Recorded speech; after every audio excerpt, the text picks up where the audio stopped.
11. El compromiso sagrado. Hijo, si quieres amarme bien puedes hacerlo. Tu cariño es oro que jamás menosprecio. Mas quiero que comprendas que nada me debes. Soy ahora el Padre, tengo los deberes. Nunca en mis angustias por verte contento he trazado signos de tanto por ciento. Ahora pequeño quisiera orientarte.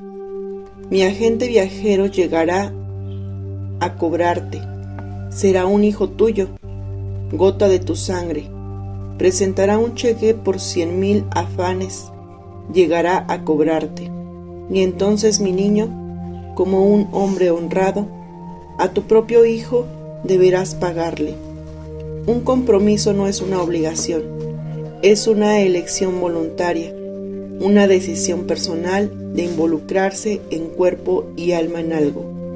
Ser padre o madre es el más honroso y sagrado compromiso que adquirimos con la vida, compromiso que algunos deciden no cumplir, abandonando física, material o emocionalmente a sus hijos, compromiso que otros deciden cumplir quejándose, lamentándose o reclamando a sus hijos por todos los sacrificios, el dinero gastado, el esfuerzo hecho día con día, compromiso que otros, por desgracia, los menos, cumplen amorosamente, aún con todas sus limitaciones, agobios y errores. El dar es siempre en sentido descendente, es decir, desde las generaciones mayores hacia las generaciones que le siguen, y un padre no tiene derecho a reclamar a sus hijos por todo lo que les da. Llamemos las cosas por su nombre. En el preciso momento en que tuvimos un hijo, aceptamos el paquete completo que ello implica, aun en el caso de que el hijo haya sido producto de un descuido o una falla en el método anticonceptivo. Pudiste haberlo dado en adopción. Esta cruda forma de hablar no es más que la verdad, aunque, tristemente, abundan los padres que de mil maneras mandan a sus hijos el mensaje de «me lo debes». Una madre se quejaba diciéndome lo mucho que gastaban en la educación de sus hijos, a lo cual, sin rodeos, respondí que parte de su compromiso como madre era proporcionar educación a sus hijos. Ella me dijo, mi compromiso es darles educación, pero no necesariamente en escuelas tan caras como a las que van ellos. Entonces respondí, esa es tu decisión. Gastar tanto dinero en escuelas es tu elección y no tienes por qué culpar a tus hijos por ello. Explora en tu interior para que reconozcas los verdaderos motivos por los cuales los tienes en esas escuelas, porque es obvio que por amor no es. Fue este uno de esos casos en los que la confrontación trajo resultados muy positivos. Efectivamente, ella reconoció que en parte era por estatus e imagen, también por darles lo que ella no tuvo de niña, así como por fastidiar a su hermana mayor, con la que siempre había rivalizado y que no podía ni en sueños pagar ese tipo de escuelas, y en parte, además, por un interés genuino de brindar a sus hijos la mejor educación posible. Pero entonces, ¿por qué quejarse constantemente con los hijos por ese gasto, cuando hay tantos intereses personales de por medio? Para que dejara de una vez por todas de lamentarse, le sugerí que reenfocara su percepción de la situación, suponiendo que esa gran cantidad de dinero que gastaba era el precio por todos aquellos premios a su propio ego.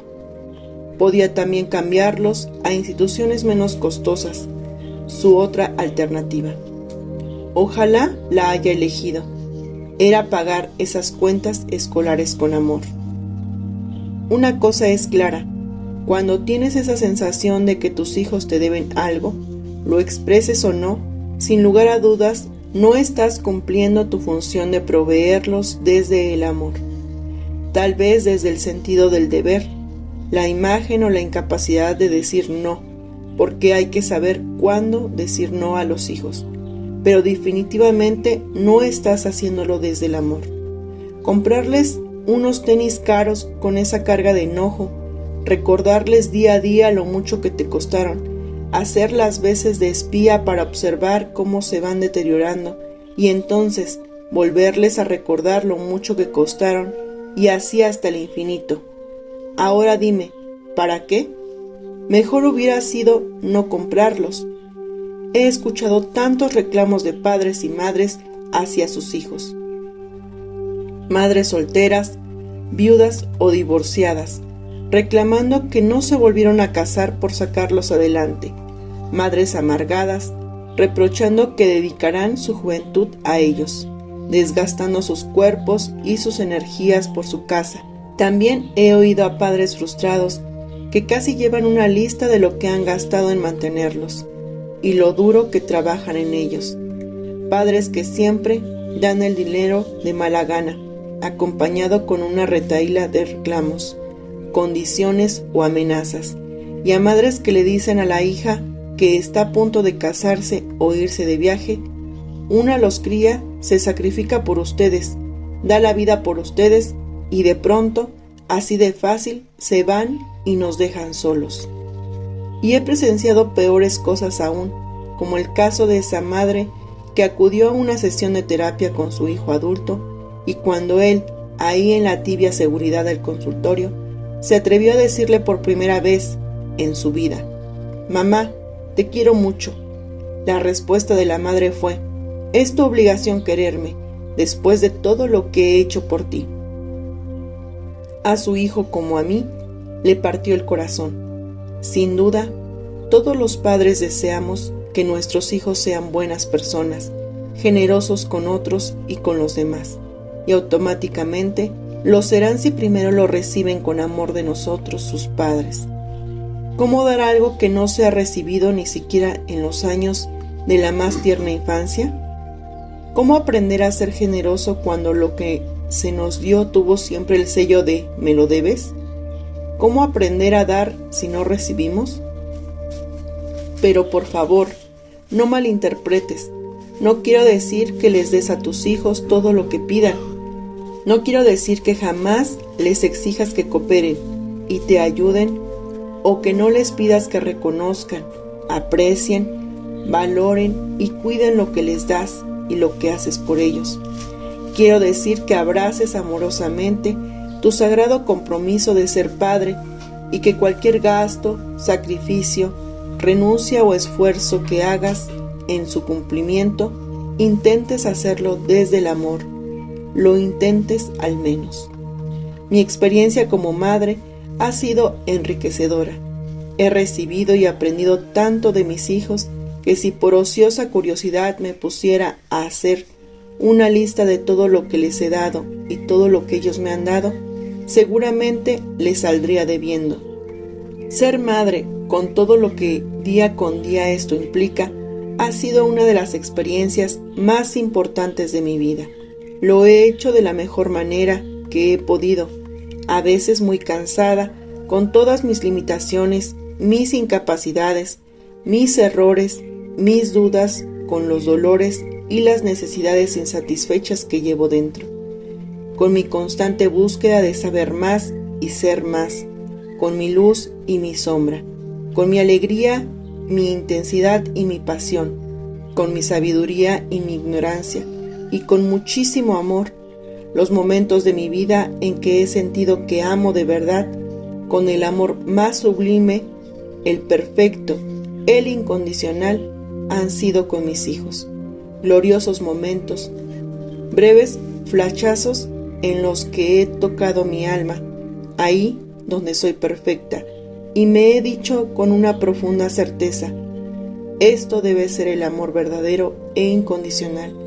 He crecido mucho a través de mis hijos. Sin ellos no sería la persona que soy, y me encanta lo que soy. Se comporta de tal forma. qué hacer con su hijo para cambiar tal situación, y aun cuando les hago ver cómo los hijos pueden ser grandes distractores para no vernos a nosotros mismos, y aun cuando los invito a verse a sí mismos a la luz del tema que estamos revisando, las preguntas acerca de sus hijos siempre son contestadas y respetadas, porque sé que son el reflejo de una honesta intención de ser mejores padres. Efectivamente, los padres nos preocupamos demasiado de qué hacer y cómo hacerlo. Conozco padres expertos en el manejo del lenguaje asertivo con sus hijos, en la comunicación empática, en la perfecta formulación y negociación de normas y límites. Pero aún con todas esas habilidades técnicas, las cosas no les funcionan. El dolor y el desamor reinan en sus hogares. La distancia emocional con sus hijos es inmensa. ¿Qué pasa entonces? Demasiada técnica, poco amor. Existen familias donde la falta de amor salta a la vista. Algunos padres usan toda su energía en intentos de solución que repiten una y mil veces, pero no funcionan. Lo que están haciendo estos padres es tratar de resolver el problema en el nivel más externo y superficial, como es el de los comportamientos, pero sin llevar a cabo ninguna transformación en los niveles más profundos, como son lo emocional, el mental y el espiritual. Están demasiado interesados en la parte técnica de la paternidad, mientras que la parte profunda está desatendida. No hay duda, sin embargo, de que los cambios en el nivel de comportamiento son importantísimos y muchas veces van a ser el disparador de cambios más profundos. No quiero negar o minimizar la importancia de los cómo. En el manejo de los hijos, esto es vital y existen excelentes libros para ayudarnos a desarrollar habilidades, pero ello, sin amor, se convierte solo en técnicas que producirán soluciones superficiales y transitorias a un problema, mientras surge otro o el mismo con diferente disfraz. Los padres necesitamos trabajar en los planos internos porque al fin de cuentas, los externos son el reflejo de los primeros. Estoy absolutamente convencida de que no importa cuál sea el problema que un hijo presente, el amor incondicional de los padres será indispensable para resolverlo. No te preocupes tanto porque cometes errores en los cómo. Preocúpate, o mejor, ocúpate en acrecentar tu capacidad de amarlos. Es posible hacerlo. Trabaja duro en ello y todo lo demás vendrá por añadidura. Porque un padre que ama profundamente a un hijo sabe por intuición qué hacer y qué no hacer, cuándo dar y cuándo pedir, cuándo ayudar y cuándo dejar, cuándo hablar y cuándo callar, cuándo retener y cuándo soltar. Y cuando un padre no sabe qué hacer, se centra entonces en su corazón y le pregunta al amor. Y el amor siempre le responderá. No importa qué error cometa, su impacto sobre el hijo será suavizado por el amor, porque los errores que un padre amoroso comete no dejan esas dolorosas heridas que tanta gente va cargando por la vida. Recuerdo algo que dejó una imborrable huella en mí. Sucedió hace unos 8 años en la sala de espera de un consultorio. Frente a mí se encontraba sentada una joven madre. Era obvio por su aspecto y su lenguaje que se trataba de una persona humilde, sin preparación académica, pero a la cual desde entonces he querido parecerme, aunque sea un poco.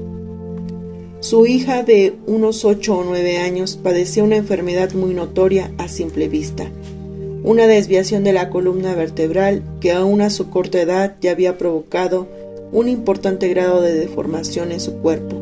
Aunque no podría decir qué clase de patología era, su boca estaba torcida y sus ojos ubicados de forma totalmente asimétrica en su carita.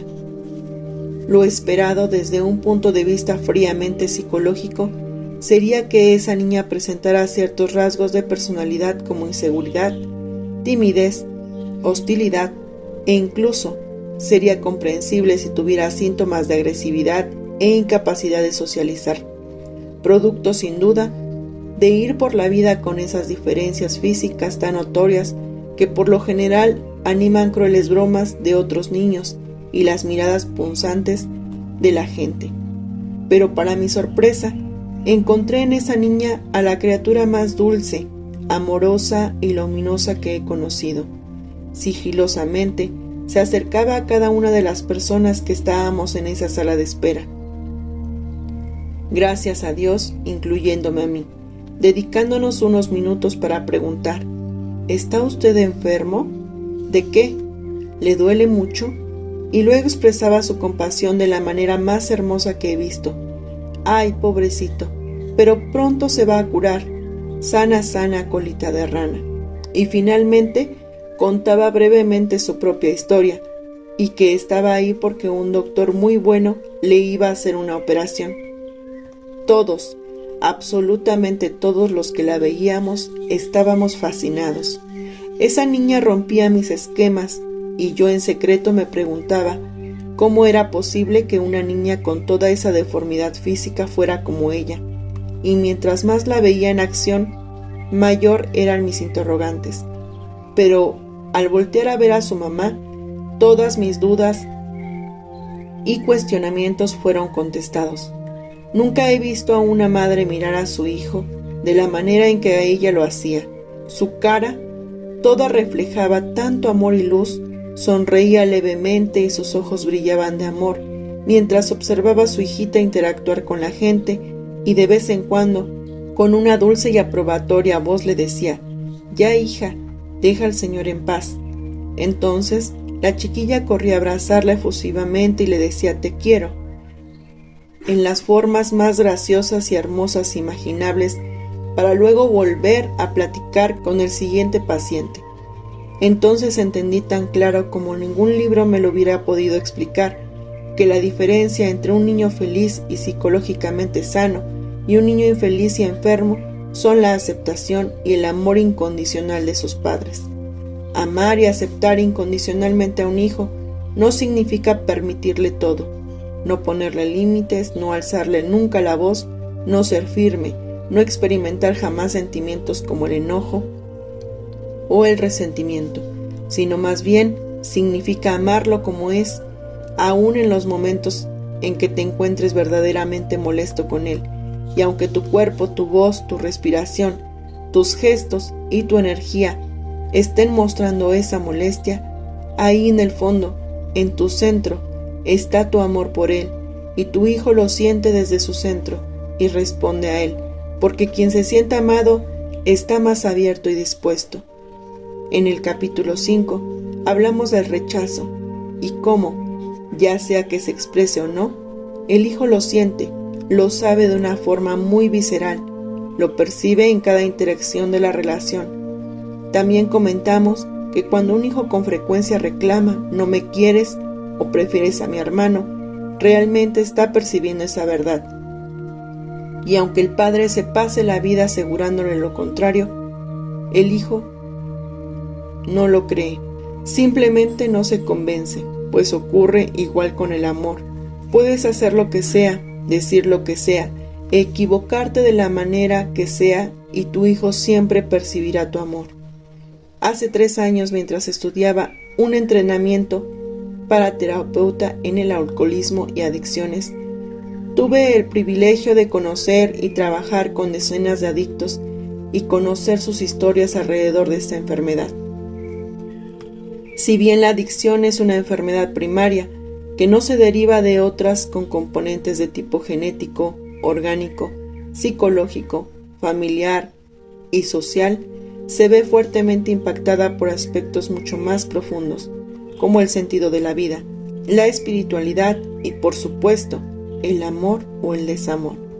Lo que descubrí repetidamente en esas dolorosas historias fue la profunda e importantísima influencia que ejerce en el proceso de recuperación del adicto, el amor de los padres y familiares, aun con todo el dolor, la impotencia, el enojo y la frustración que puedan sentir. Si bien es cierto que la recuperación de un adicto depende solo de él y de su propio deseo, determinación y compromiso para salir adelante, creo realmente que el amor de sus seres queridos le ayudan sobremanera. Este comentario no tiene ninguna base de investigación científica o estadística, y solo muestra mi propia percepción y mi propia opinión al respecto. Reducir, pues, la paternidad a un conjunto de técnicas, fórmulas y comportamientos es ignorar el poder curativo del amor. Es tan grande el poder saludable del amor que la Madre Teresa, los médicos y las enfermeras se ahorran con él la transmisión de la enfermedad contagiosa. El doctor Jerry Jampolsky, por ejemplo, fue enviado a un hospital de tuberculosis durante su internado. Un día fue llamado porque una enferma sufría una congestión pulmonar y un paro cardíaco. Estaba sangrando por la boca. No obstante, decidió darle respiración boca a boca. Las enfermeras le advirtieron que se iba a contagiar. Él siguió adelante. Nunca se contagió. Así descubrió que él no sería vulnerable mientras hiciera las cosas por amor. Si esto hace el amor en el cuerpo físico, imagina lo que hace en otros niveles. Cuando hablo de amar incondicionalmente a un hijo, no me refiero a ese erróneo concepto del amor, según el cual amar es estar siempre sonrientes, siempre dispuestos. Amar es mucho más que eso.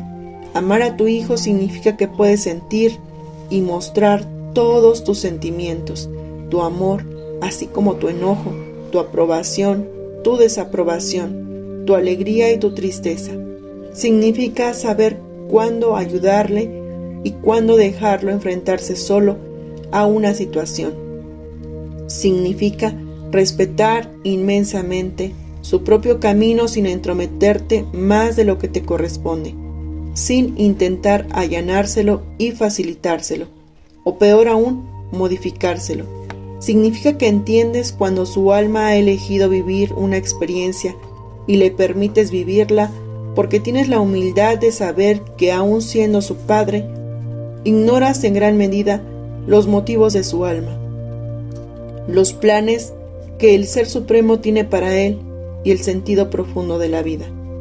Este último punto puede causar un choque interior y es comprensible, ya que consideramos impensable que un padre deje a su hijo vivir una experiencia que se considera peligrosa, perjudicial o de algún modo negativa. Precisamente a eso me refiero cuando digo que aun siendo padres, ignoramos en gran medida los motivos de su alma.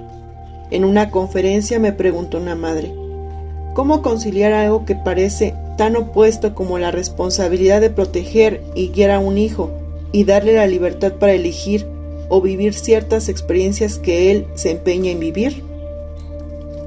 ¿Cómo dejarlo seguir caminando cuando vemos que 2 pasos más adelante está un precipicio del cual quizá no se ha percatado y el que está a punto de caer? Mi respuesta fue la siguiente.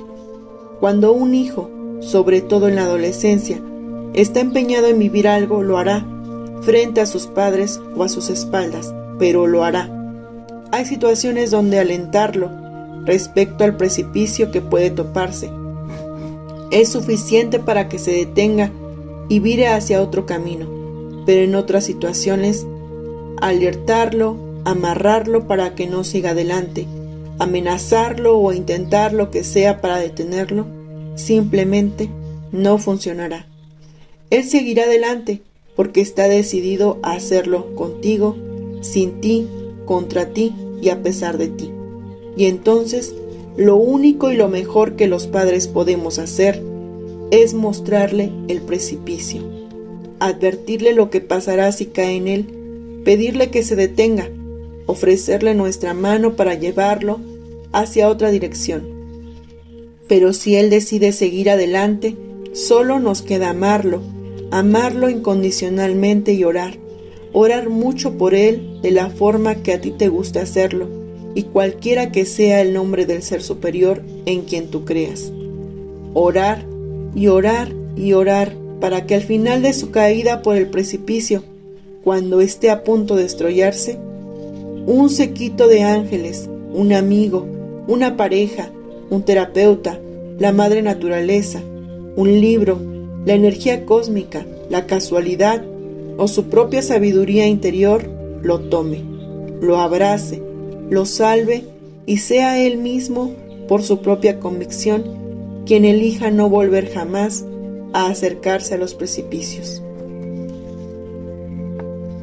La otra alternativa que tenemos es rechazarlo, despreciarlo, alejarnos de él y de todas maneras se irá al precipicio de donde tal vez no regrese.